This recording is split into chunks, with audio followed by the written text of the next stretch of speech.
bes, yan ngang muli ang kanta na para sa mga kababaihan o kaya pwede rin sa mga kalalakihan na kapag meron kang jowa na napakaganda o kaya naman ang guwapo-guwapo niya, tapos may perang sangkatutak talagang laging dala, tapos lagi kang pinapasyal sa Boracay o kaya naman sa Palawan o kaya naman ay may lupa sa Tagaytay, ikaw talaga ang tinaguriang ama kabugera.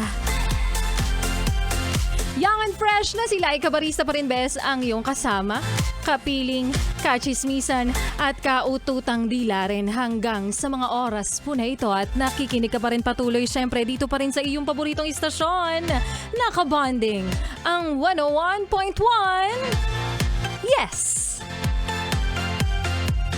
The best, huy, di ka sure. At mga best, kanina nga ay napakinggan po natin ang napakagandang mensahe ng ating Like Kabarista Moments na pinamagatang hanggang sa muli na kwento ng isang relasyon na hindi pa handang ipaglaban ang isa't isa, na hindi pa handa para maging masaya para sa isa't isa.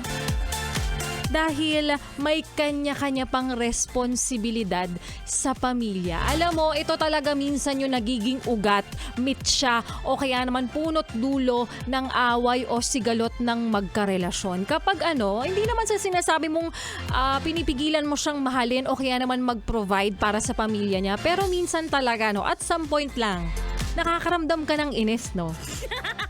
Parang yung atensyon na hahati na parang so ibig mong sabihin, magkarelasyon tayo pero at the end of the day kapag tayo na talaga, sila pa rin ang priority mo. Aww!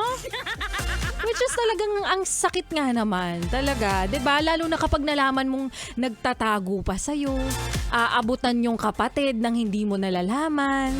O kaya naman, aabutan yung nanay ng bakit hindi pa sabihin na lang sa'yo kung nangangailangan, hindi mo naman pipigilan.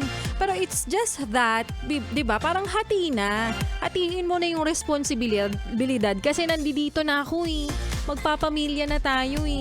'Di ba? So yun nga, kung na totoxican ka sa ganyang sistema ng relasyon, bes, wag ka nang magjowa. Ganon talaga. Ang swerte-swerte mo, alam mo, kapag nakahanap ka, o kaya naman ay nakatagpo ka ng biyenan, o kaya naman ay biyenan din bang tawag pag sa lalaki? Biyenan din ba? Di ko sure. Pag nakaatagpo ka ng biyenan na napakabait, very considerate, tapos, alam mo yon, hindi iisipin na parang ibang tao ka pa rin kasi at the end of the day, magkamag-anak na kayo. Ay, that's the time na parang wala akong magkakaroon ng problema dito. Mga ganong eksena, no?